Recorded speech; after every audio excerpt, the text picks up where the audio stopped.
here. And welcome, my friends, to the 52nd airing of Sanctuary Online Live. Can I hear some applause? Thank you, Kristen, Dr. Aaron, and y'all. Do you know what that means? It means that happy birthday to us. Happy birthday to us. Happy birthday tonight. Sanctuary Online is one. Sanctuary. Yay! Wonderful. Tonight is our 52nd. Is it really? Yeah. Absolutely. I am going to cruise all the way and I'll do a little more of that celebration right here because I thought it was appropriate tonight.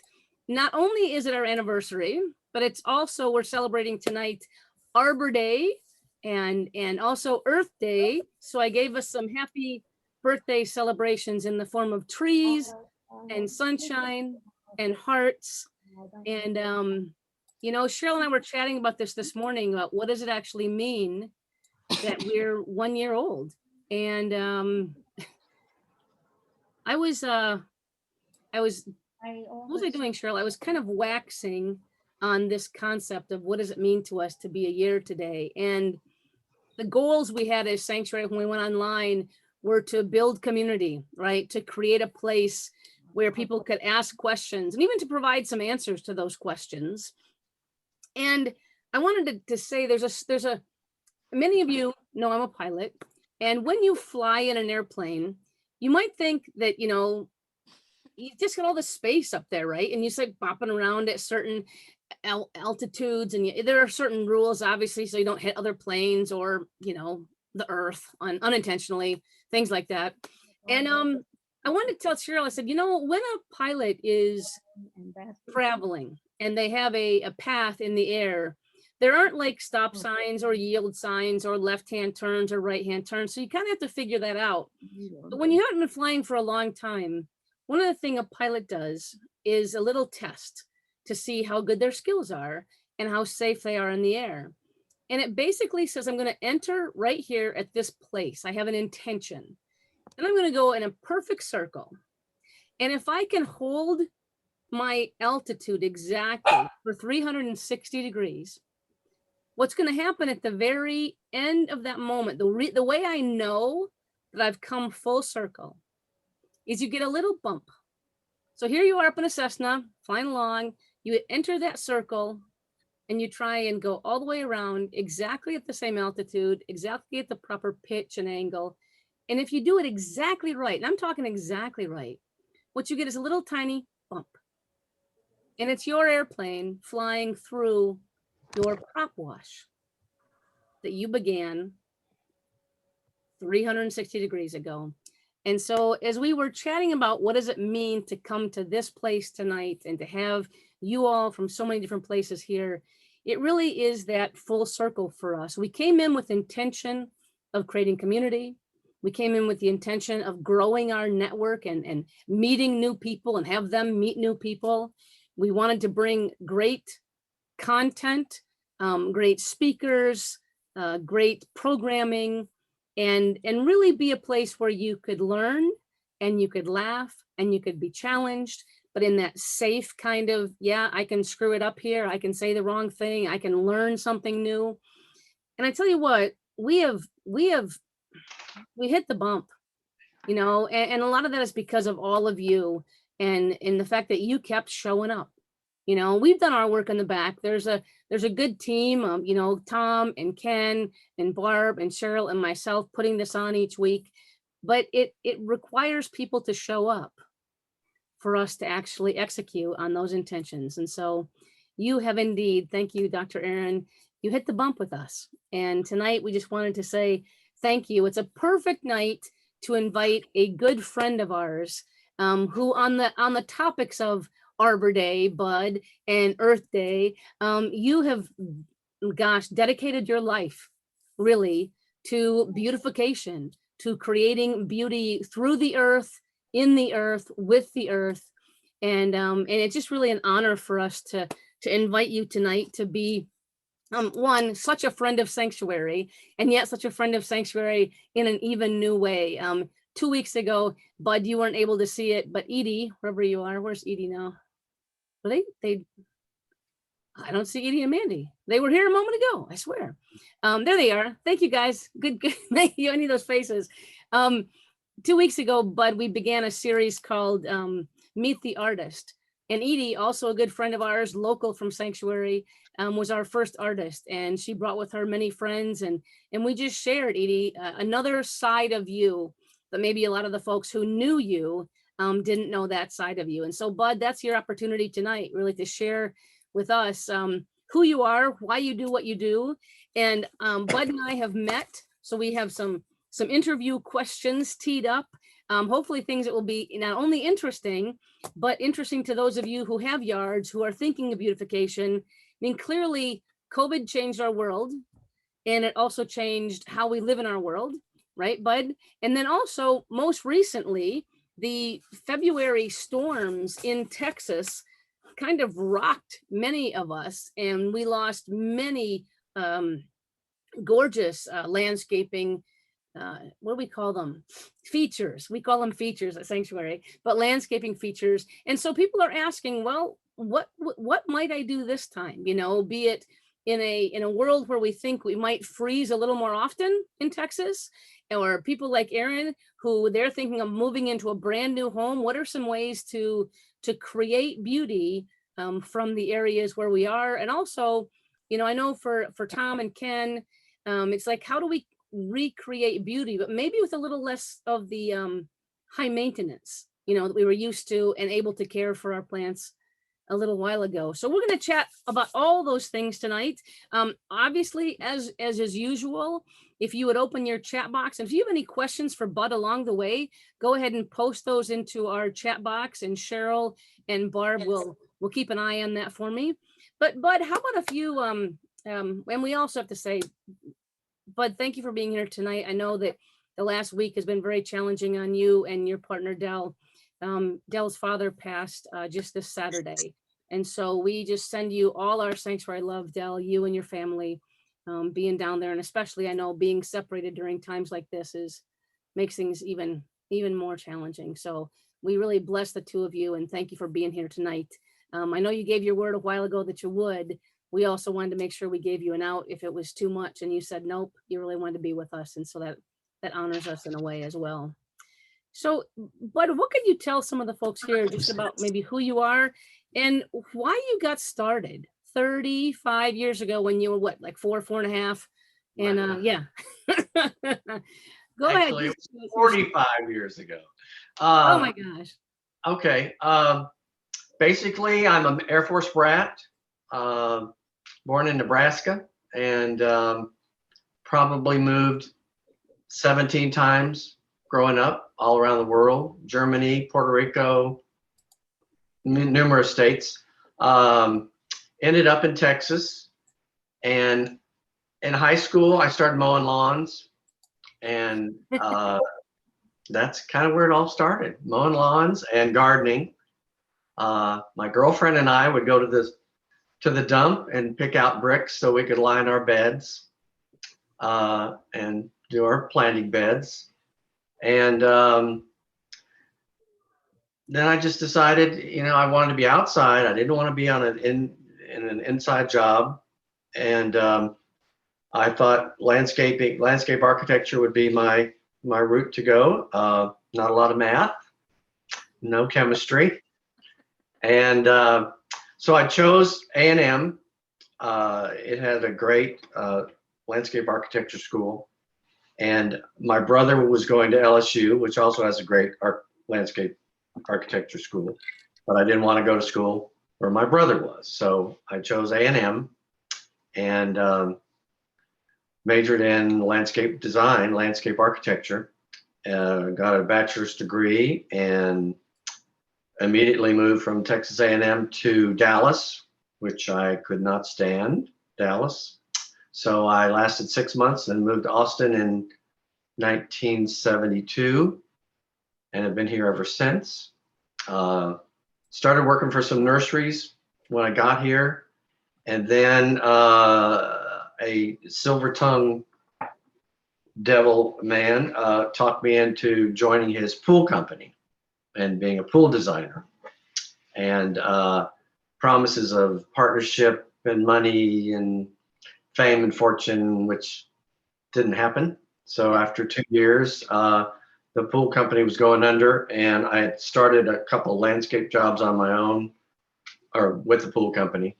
And that's when I decided to go out on my own. So that was 1980. Yeah. And the rest is history. The rest is history. But how did you meet Ken and Tom? Through church, MCC. Yeah. Dell had been going for years. Dell and I have been together almost 14 years, and he had been going to MCC for, gosh, 10 or 12 years before that, I think. And basically that's how we met. Good deal. Good deal. So just wonder if you, I'm going to pop up and share my screen a little bit and talk to some of these pieces. I became a fan. I was always a fan of you, obviously, and you and Dell as just the men you are, the people you are in our community, and how wonderful your friendship is with Tom and Ken. And we, and then what happened along the way is there was a little bit of rain, right? If you remember this little story, Bud.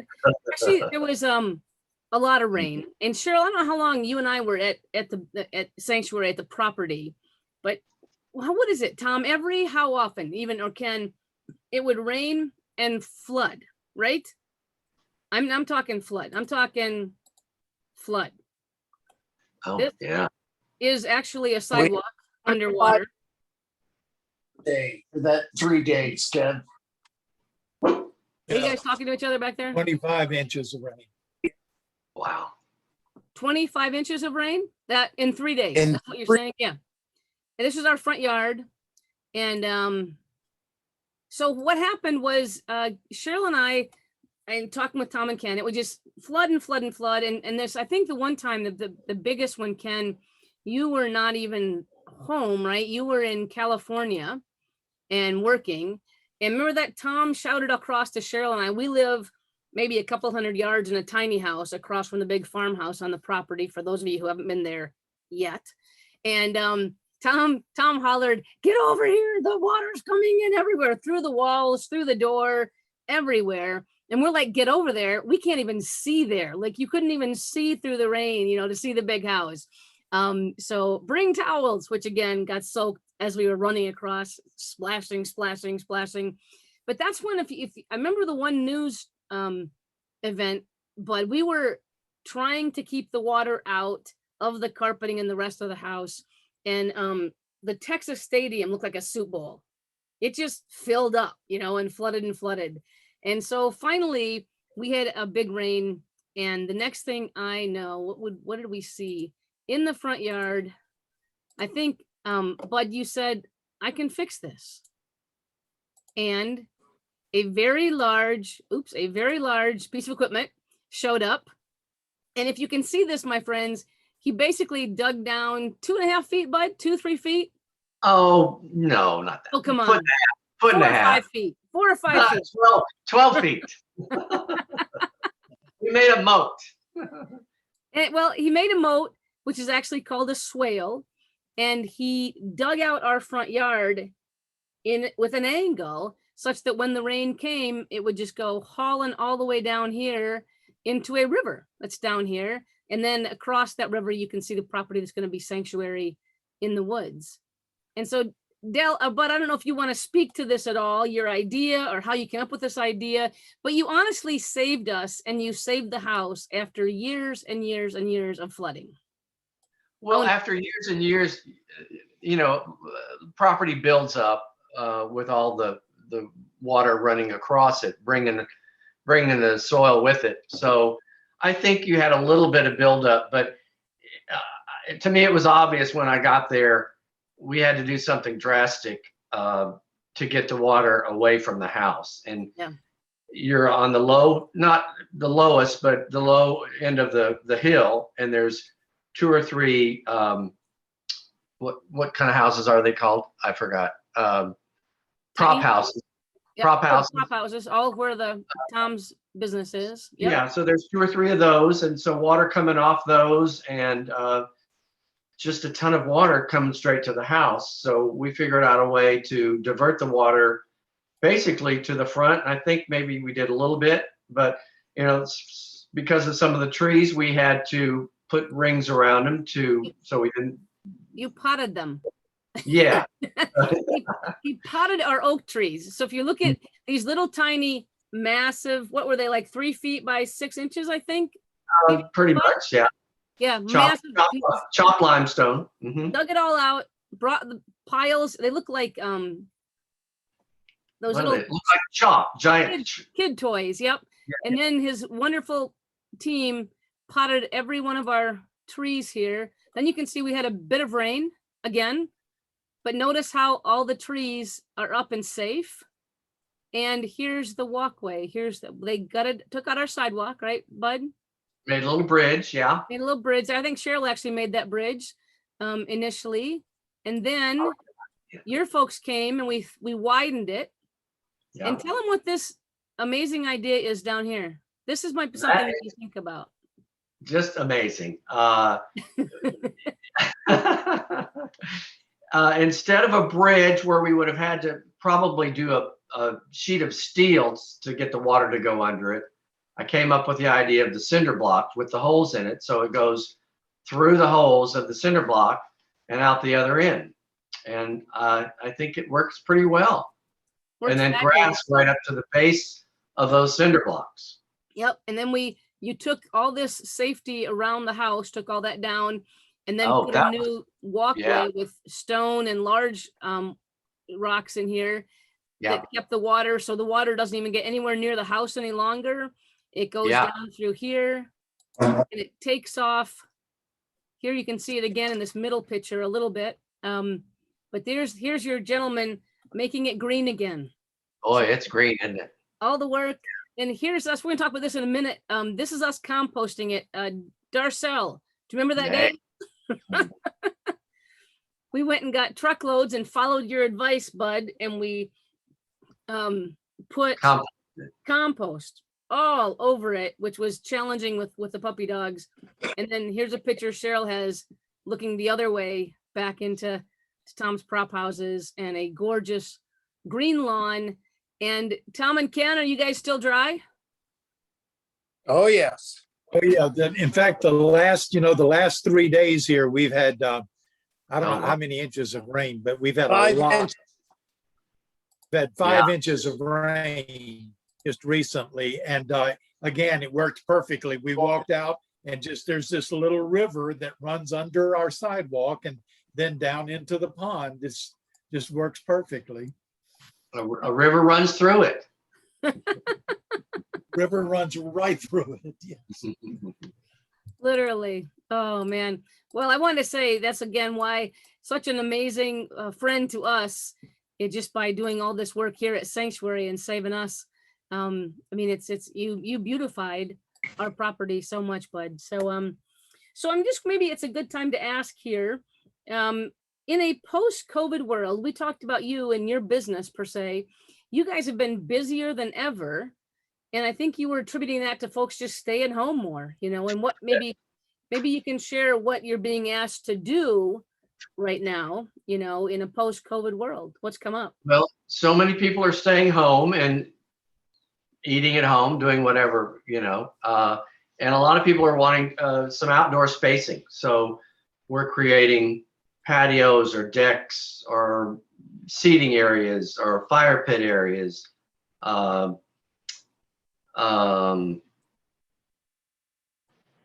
Basically, people are not, well, they're starting to get out, but for the whole last year, that's basically what we've been dealing with.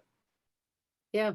And so you're doing you guys, and this is interesting because for anyone who lives anywhere near you, you actually are doing hardscapes. You said you're also doing decks and things like that, as well as beautification with plants as well. Maybe we'll do a moment and show. I think I've got a couple pictures of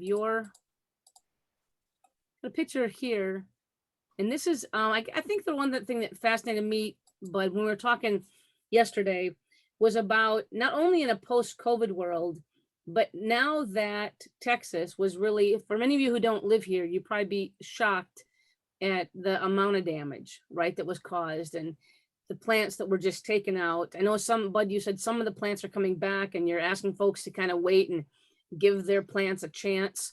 But so Right. many, not only do we have to rebuild, but it's very rare that you get the opportunity to not do a little here and a little there, right? But to actually do some real redesign. And I know, again, those of us at Sanctuary are trying to figure out with water, with changing climate, with us aging, what can we do to make things a little simpler? And I'm going to show a picture of your home. This top picture, the first picture, is of a pre-February freeze, right? On the right. Yeah, on the right. Oh, pre on the left. Pre on the left. Yeah. And post on the right. Just the amazing damage that was caused. Yeah. And you took truckloads, right, Bud? Go ahead and share truckloads and trees. What My gosh. Probably 6, not pickup trucks, but at least 3 or 4 times bigger than a pickup truck loads to the dump. I could have had it shipped to make mulch, but we just decided to get it out. Some things are returning, but I had to take out a couple giant, a Chinese tallow tree, which is not the best tree, but it has beautiful fall color. That was probably a 60-year-old tree, 60 or 70, with a 2-foot diameter. It died completely, and that shaded pretty much my whole front yard. So now it's full sun, and the flowers will like it with all the sun. But the palm trees, I had a lot of palm trees. I'd say 3/4 of them are starting to show a little growth. The one you're looking at, no, it's completely gone. It's toast, and that was 20 years old. So if I had to buy that tree again, that would probably be about $5,000. That right there. Yeah. Well, and you said actually, if you could buy it, because really nurseries are pretty much, what did you say? You told me that like last year, this time we were all seeking yellow Windex and toilet paper, couldn't find it. And now the nurseries are the same way. The plants are all bought out, the wood's all bought out, everything's already gone unless you get there on the day that it actually shows up, right? Exactly. Yeah. Wow. Before we go to this next piece, Bud, we got a question here from Edie and Mandy. So Edie and Mandy, why don't you show us your faces? And you've got an actual great question for Bud that is right where we were going topically. So there you go. Hi, Edie. And you're on mute, love. There you go. Thank you. Yeah. Hi. So, we do have a couple of Texas pros. One major casualty was a loquat tree, which is now just rebudding way down by the base. And so we don't know if we have to cut it all the way down to the stump and let it grow back, or if it's going to come back on the branches. Cut it, just, okay. But mine died completely. So I've already replaced it with a little 5-gallon loaf. Okay. Well, and we're in a rental. We're just trying to make it look nice and respect the owners. But our other issue, the one I typed up, is we are going to be returning to our acreage in Colorado, and the knucklehead next door subdivided what's supposed to be a large lot into little lots. And so we want to do something to give ourselves back the privacy that we had without it looking like, 18th century fort on Manhattan, with the wood picket fence and the whole bit. And so it'll be whatever works in Colorado, but we want it to screen, but we don't want it to look like, I don't know, the area is all ponderosa pine, basically, Uh-huh. and some spruce. And I have some thoughts, but I'm interested to hear what you say. And then a general question for anybody is, if you get a landscaping design, can you get a landscaping design and then try to do part of it yourself? If you're going to get the landscape design, should you have the professionals do it? Maybe some thoughts on that. So Bud, you were, we were headed there around privacy, Yeah. right? Should I show some pictures of what you're doing right now Sure. on privacy? Go ahead. Yeah, go ahead. Edie, it's a great question. I think almost everybody, if they're looking at, depending on where you live, I know, Bud, when you were telling me the story, maybe you can share that a bit as I pop these slides up. Well, you moved out there years ago, and you 21 knew years. it would take you a while to build that privacy up, but what you all did. Yeah, moved out here 21 years ago. It was open to the street, open to the neighbors, and after 10 years, I had great privacy. From berming, retaining walls, a little bit of bamboo, and but mostly the berming with good soil, and that's pretty much half gone. That's what I have to look at now. So this is I was gonna say, is this tree one that survived Just- or one that you planted? No, I just planted them last month. They're two Mexican sycamores. I know they're deciduous, but I just can't stand looking at this big box that is going up. I planted the tree in the middle, the smaller one. Right here? That's a Monterey oak. That's evergreen. So that will eventually cover half of that. But I'm trying to get more privacy now. The big over here on the right, that guy, that's a wisteria, which is gorgeous in the spring, except for this year. And it's deciduous, so I'll be looking at his garage apartment in the wintertime. In the wintertime, yeah. Yeah. So this all is new for you? This is all new? this is all new, yeah.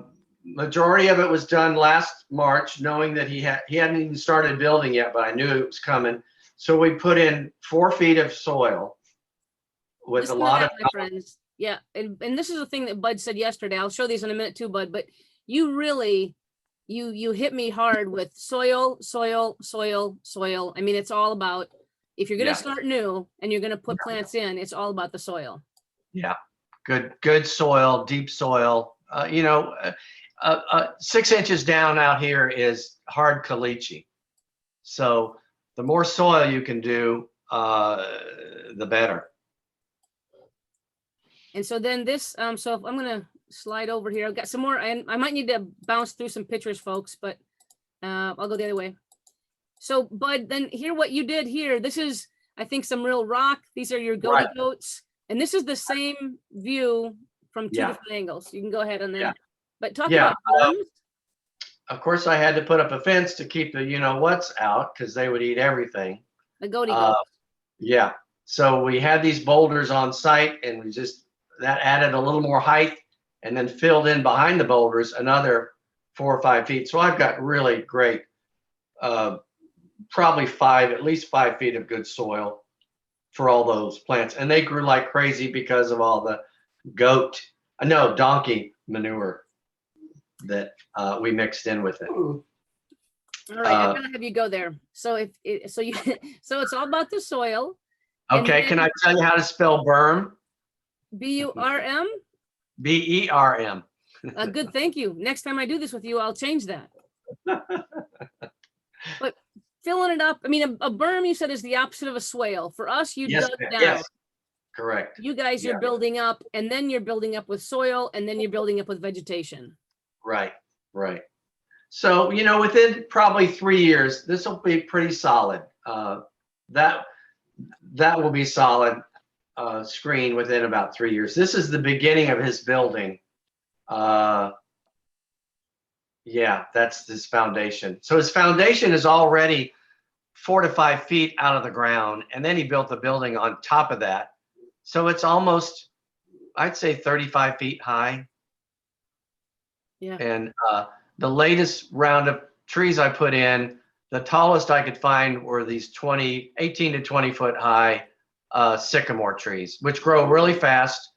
We put one in at MCC Church, and it's doubled in size in 2 years.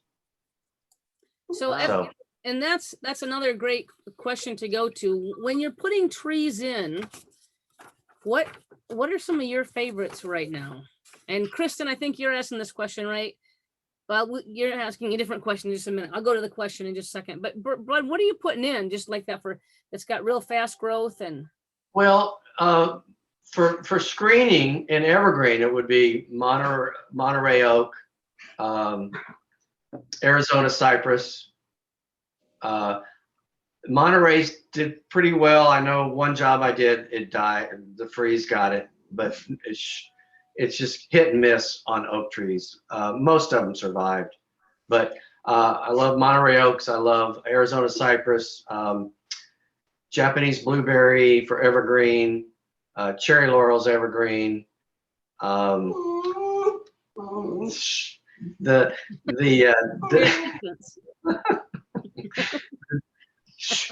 The deciduous trees are the fastest growing. So anything deciduous like the Mexican sycamore, regular sycamore, Chinese pistache, Arizona ash, it's okay. and let's see what else. Gosh. Well, you said you had what did you have initially? You had bamboo. Would you go back with bamboo again? My bamboo's coming back. So I use clumping bamboo, which it just kind of slowly spreads out. If you can contain the regular bamboo, we usually dig a 2.5 foot trench and either put sheet metal or concrete or heavy duty plastic to keep the bamboo from spreading. And then you can make a fence. Yes. You mean underground? An underground fence. Yeah. So all my bamboo's coming back with a vengeance. So I'm good with that. It goes the 200 feet all up the side of our property. Yeah, monstrous. I was thinking about that for fences for sanctuary.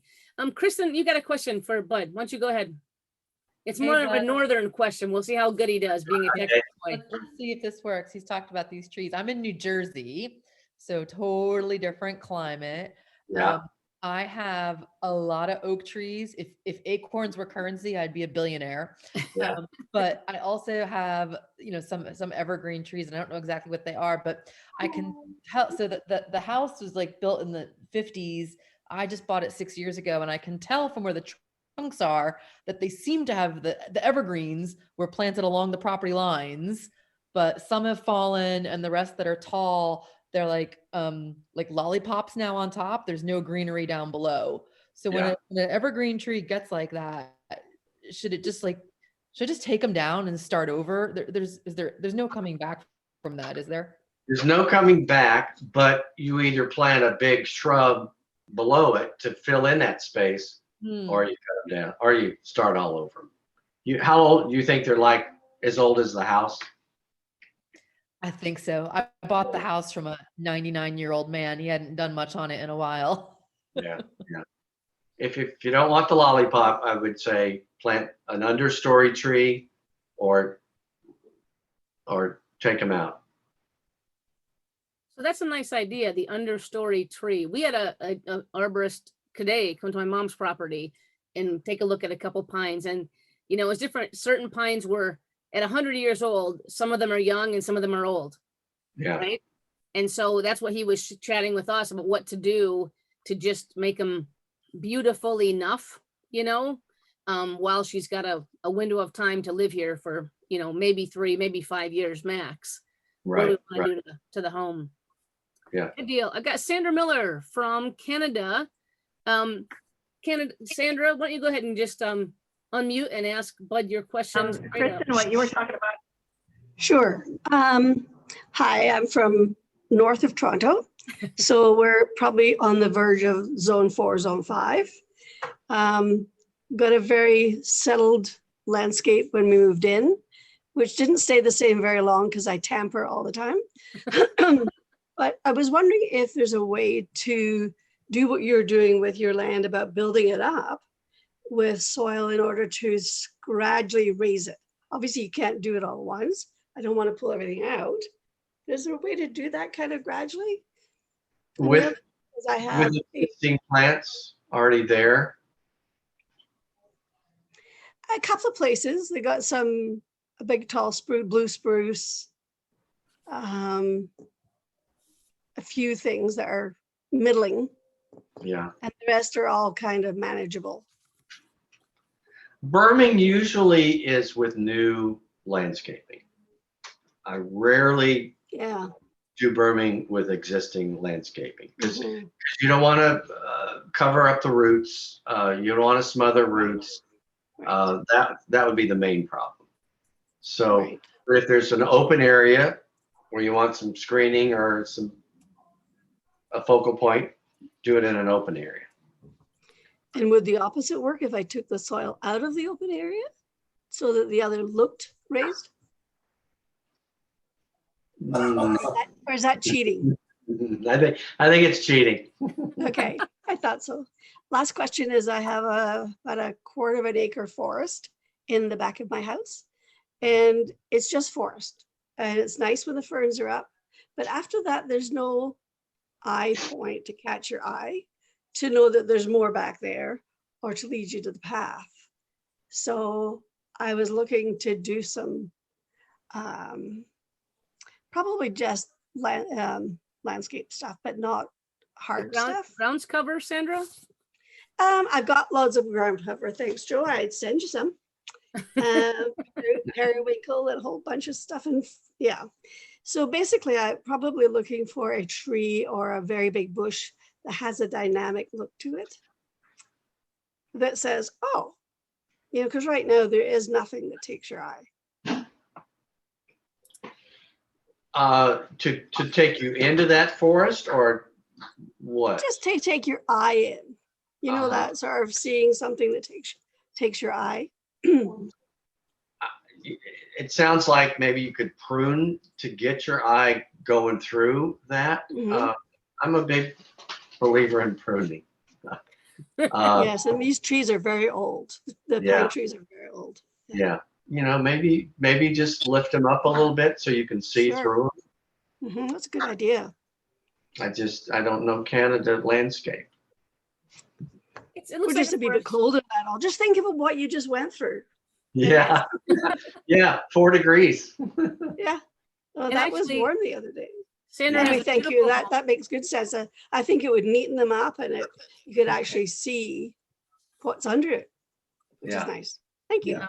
Well, and Bud, you and Sandra have something else in common. You both, if you still have it, but I'm not sure, but Sandra has a beautiful home, beautifully landscaped, a gorgeous big piece of property north of Toronto. And also, Sandra, do you still have the pool that I think it was Kadash or Sabo Yes, fell in your I have- koi pool? Yes. I have a small pond that's about 3.5 foot deep, but about 15 feet wide. And then I have a bigger one that water falls into that's about it's probably about 5.5 feet deep at the center point. Wow. Which is deep enough for my dog to fall Yeah. into it and go swimming at a church party, right? Yeah, Wow. Joe, and unless you can swim, it's probably too big for you. That's cold, but Bud, did your koi survive? Do you still have did the Yeah. pond survive? Yeah. The koi and the turtles survived. Oh, nice. I'm debating whether my pond is I've got 2 ponds connected. One's 25 by 12 and one is 12 by 12. Nice. I had an expert pond person come by yesterday and I haven't cleaned them in 6 years maybe or more. So he's going to give me a bit on cleaning and redoing the waterfalls, and my partner wants to fill one in because he thinks it's too much maintenance, but it really isn't. Once you get them at Yes. the level, balanced, Yes. they're fine. And all I basically do is feed the fish and the turtles. That's It's not and big they're- enough to swim in. You know, we had a drought here in 2011, and it was started in the hundreds in April, and it went through, I don't know, September, hundreds. I did get in on a raft with the fish one day. I thought, well, I should turn this into a swimming pool, but it's only 2 feet deep, so Ah, that's not gonna happen. a lap Oh pool, my nice. God. Nice, Oh. thank you. So, Bud, Edie had a two-part question here. There's stacking up questions here in the chat. Edie's other question, I know you and I chatted about this. You went from being a landscape architect to a landscape designer. And you Correct. also, more recently started to say, you know what, if I'm going to come out and consult, I'm going to charge you for that, because people, like Edie said, is it good to come out and get a professional's perspective, especially now, like even here as a sanctuary, right? To hire somebody to walk the property, look at it from the road, look at it from the pool, look at it differently, because like I said, so rarely do you have to do a full redesign. Do you get to do a full redesign?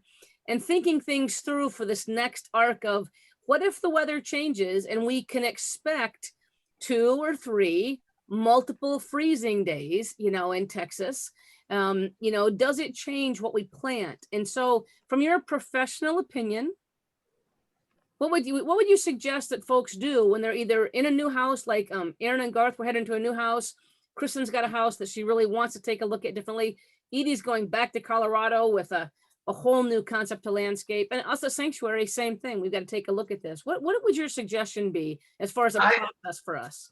I would definitely recommend a professional, just to get ideas and maybe get something down on paper. And then I would do a consultation, give them my ideas.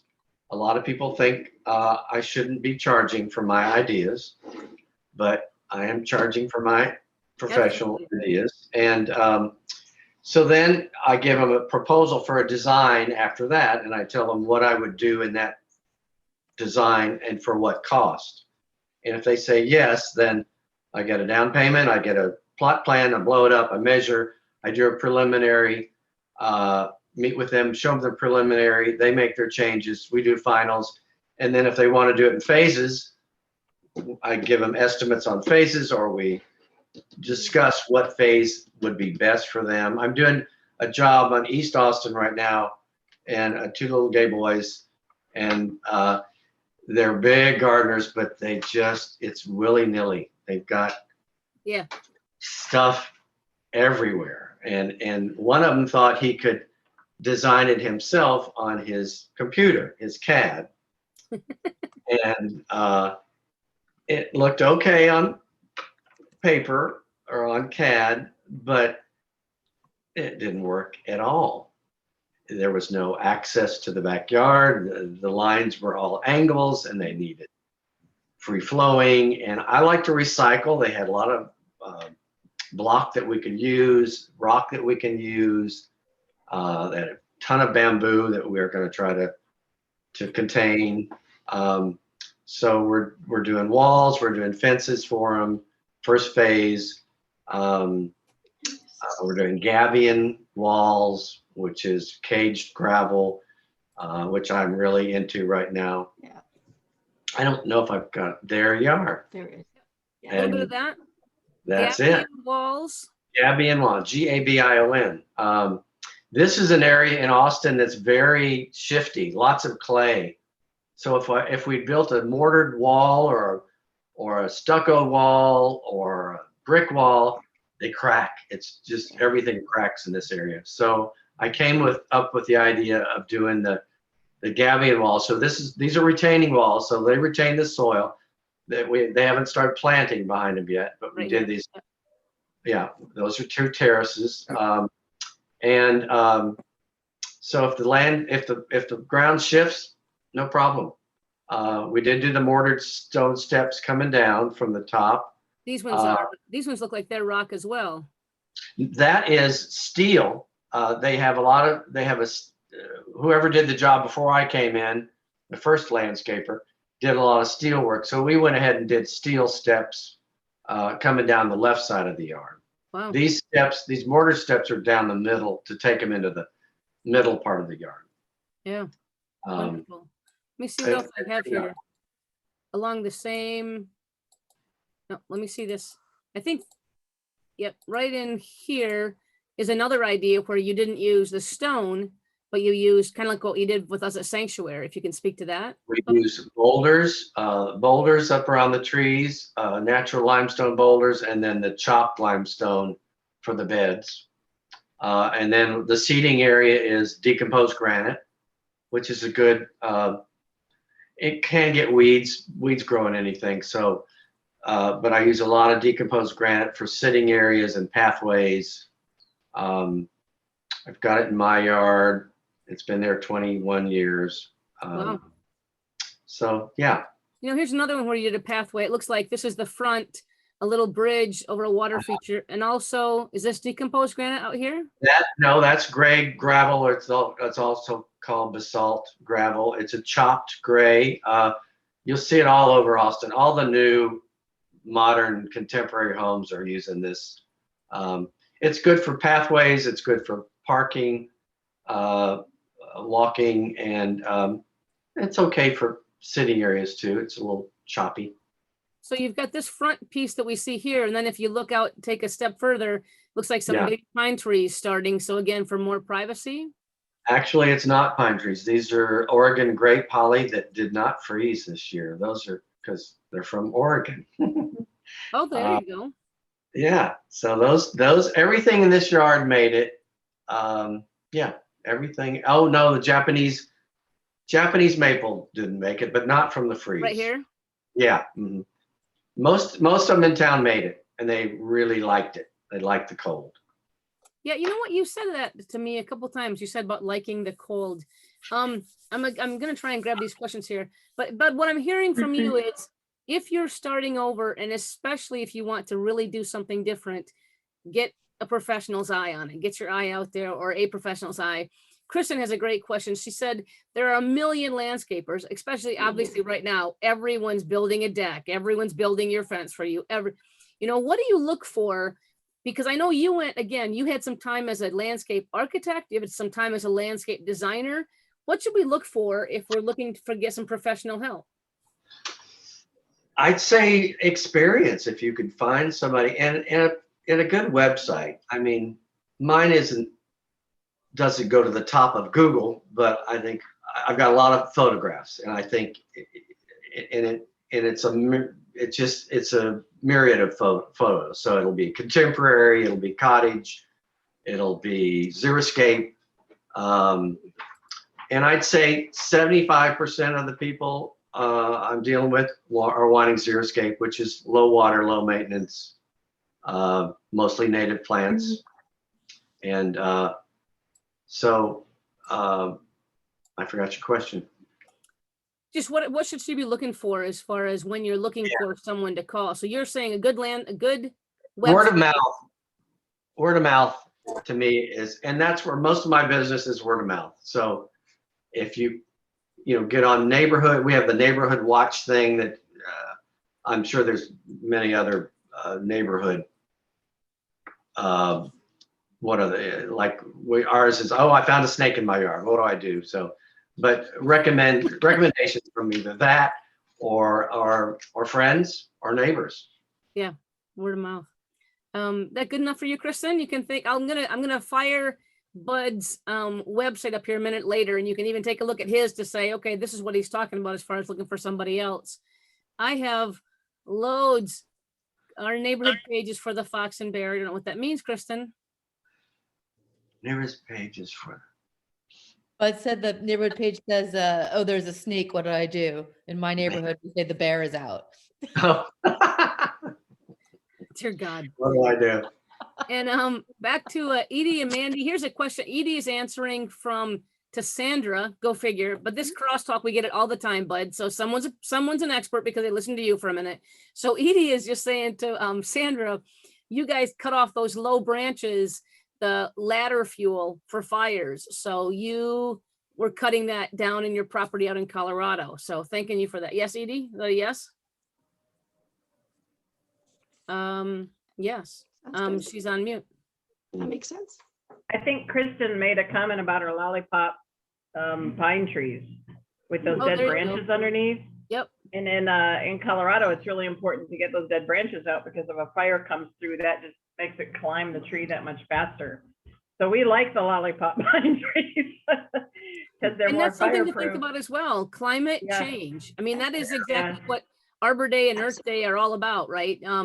It was interesting. I was reading up some history on what is Arbor Day and when did it come about and stuff. And I learned that although Arbor Day has been with us since the 1890s, I think it wasn't until Nixon in 1970, he made Arbor Day a national holiday.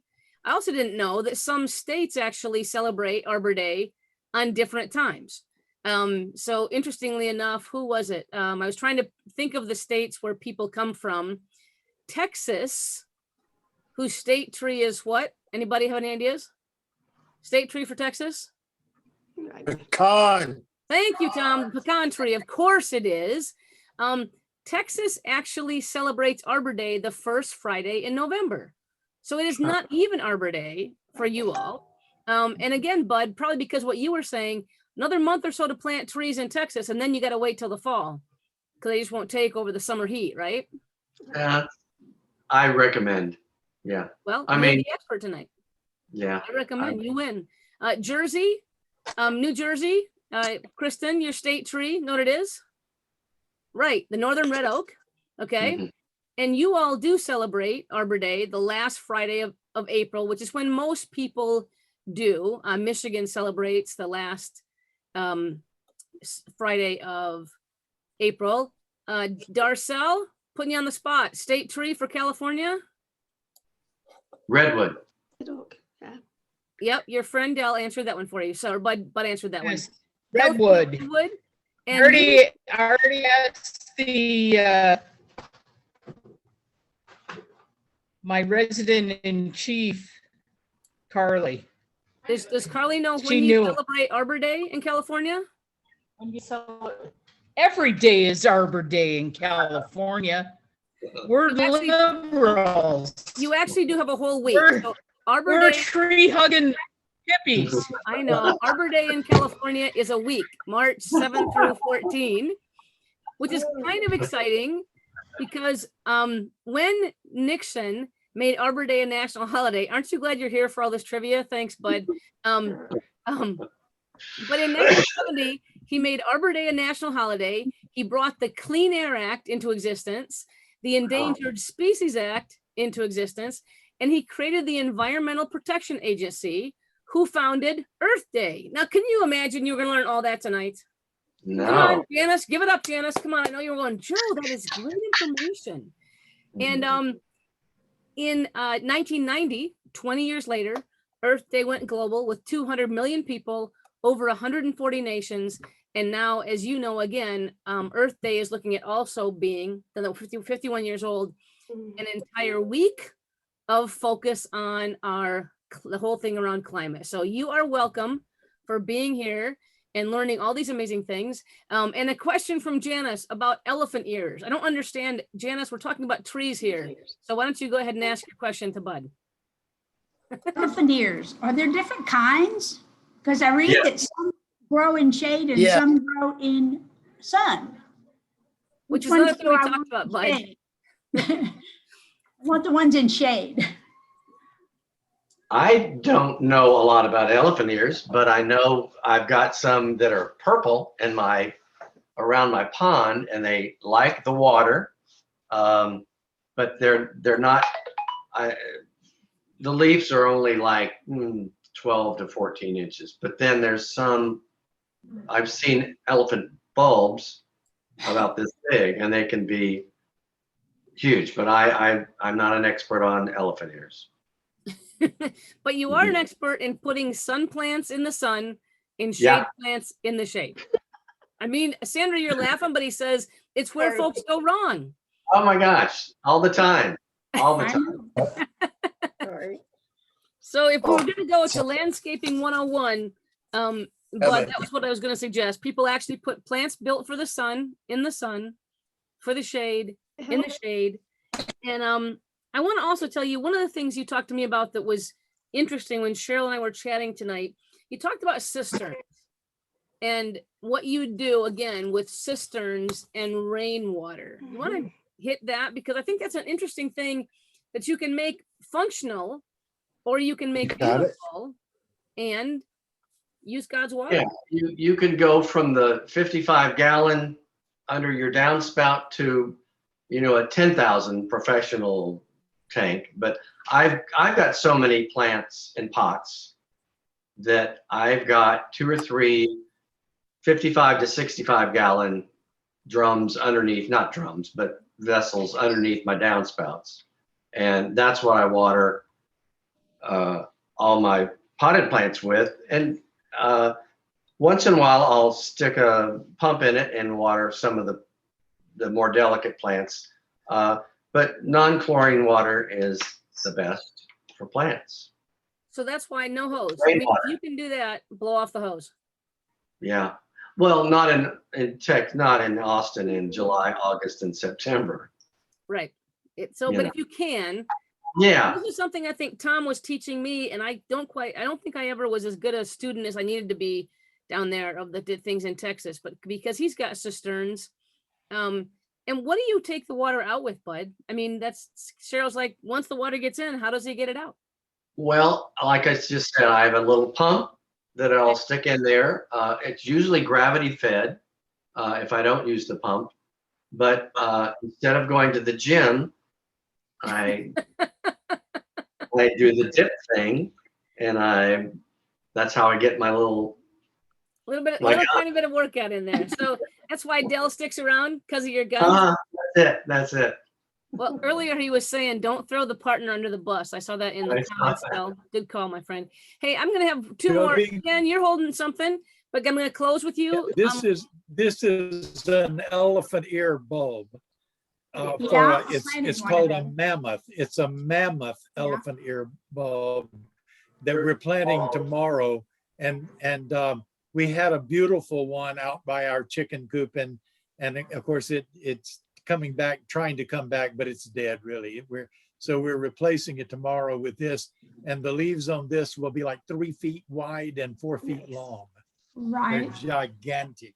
I planted one of those in my backyard in a garden area because I thought it was supposed to go in shade and it hasn't come up. So I'm thinking maybe it should be in sun. I don't know. Yes, That big one should be in the sun. yes. Tom knows Okay. his plants, Janice. Janice, where That's do you what I live was again? afraid of. I'm in Georgetown, Texas. I'm right Georgetown. outside of them. Just north of 50 us. miles from them. Yeah. Good. Well, one last question. And Edie and Mandy, same thing. I was thinking this. You can buy cisterns with spigots, right? Just be as smart as you want. Then, Bud, you could work on your butt and your hand and your quads if you did squats to get down to the bottom of the.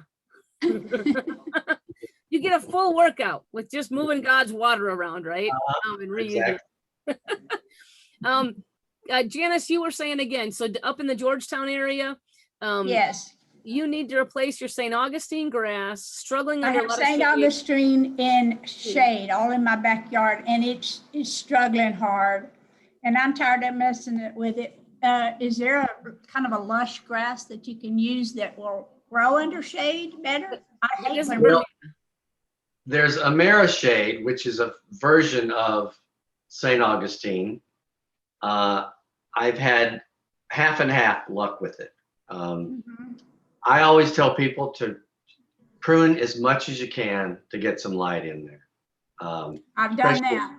Have Spent you? a lot of money last year on doing that. Yeah. And then I also tell people to compost their lawn twice a year, and that'll help. Spring and fall. Okay. I'm a big compost. You don't have to fertilize. You just compost, dairy compost. Yeah. Thank you. Well, and That's- Janice, that's what he had us do, it was funny, and Darcel can attest to this, and Cheryl, we had truckloads, right? We go up and get the compost, and you had us rake it in. I mean, it really took this beautiful lush lawn that was trying to come back in the second spring, right, Bud? So you put it down in the early summer of 2 years ago. Last summer, you had us truckloads full of compost. And Janice, I had never done anything like that or even ever thought of doing anything like that. especially halfway through, the smell, the trucks, the dogs rolling in it, you know, all the joys that composting large areas bring. And I'm telling you what, in 2 weeks, right, Bud, it was, we would have paid him twice as much as we paid for the compost for the advice. You know, it really made a big difference. And Yeah. Is it too late, Bud? Well, once it starts hitting 90, it's getting a little late. I think 90s are coming within the next couple of weeks, and I hear it's going to be a warm, Yeah. warm next month. So, I would, if you can water the hell out of it for a while, Okay. yeah, maybe for the next month. We composted the front yard again, the St. Augustine, about 2 weeks ago. And I think we just barely got in time while it was still cool. Yeah, but boy, today was beautiful. I'm sorry we weren't there to help. Oh, my friends, Me too.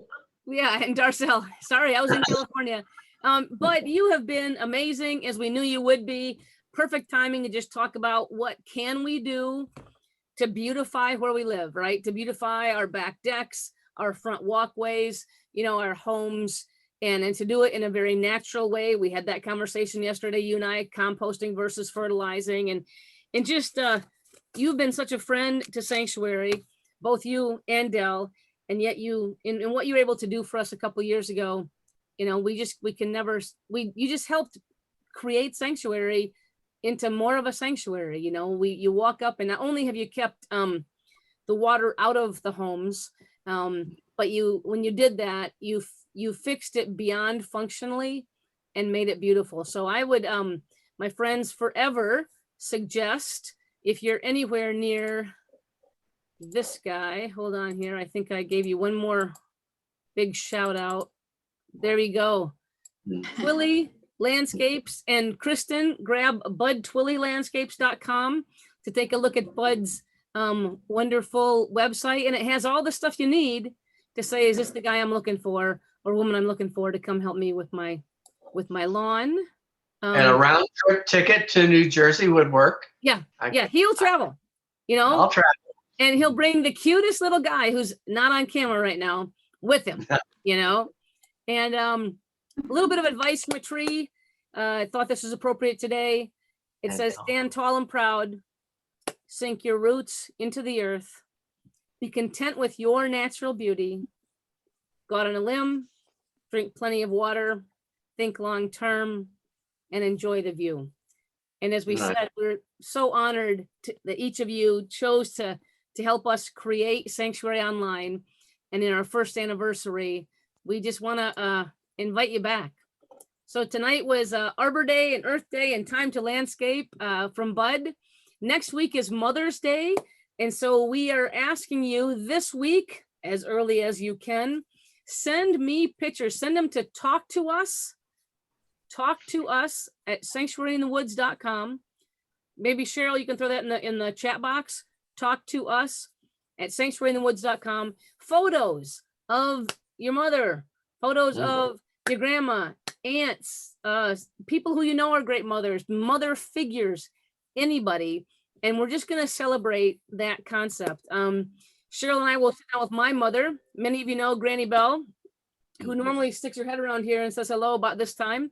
But 92 years young, we're going to interview Granny and see if she has some advice for any of us who aspire to continue to be mothering, loving figures in people's lives. So please get those pictures in and prepare your stories. And then on the 18th, Jason Hanisch, again, that's our Meet the Artist for May. Oil painter. I know Barb and Ken went out and did an interview out at his place and are excited to share with us in 2 weeks about that. And then Bud, I think you're our newest member of our book club, which if you haven't come yet, please come. It's the last week of the month.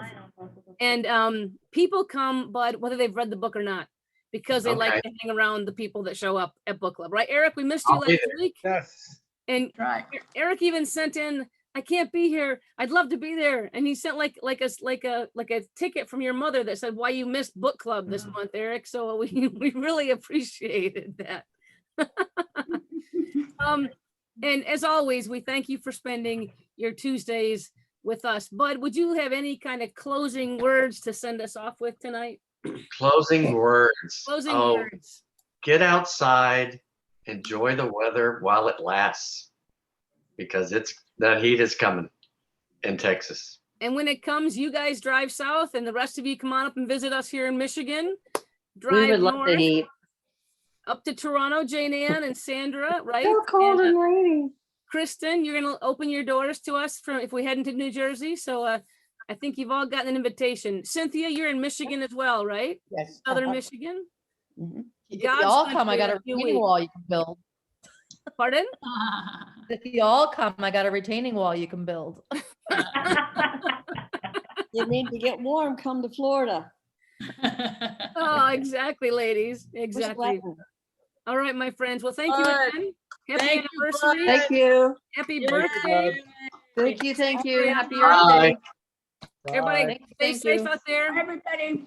Wash your hands. Get Happy vaccinated. birthday. Happy birthday. Happy birthday. Good night, Thank y'all. you. Thanks again, Bud. Bye.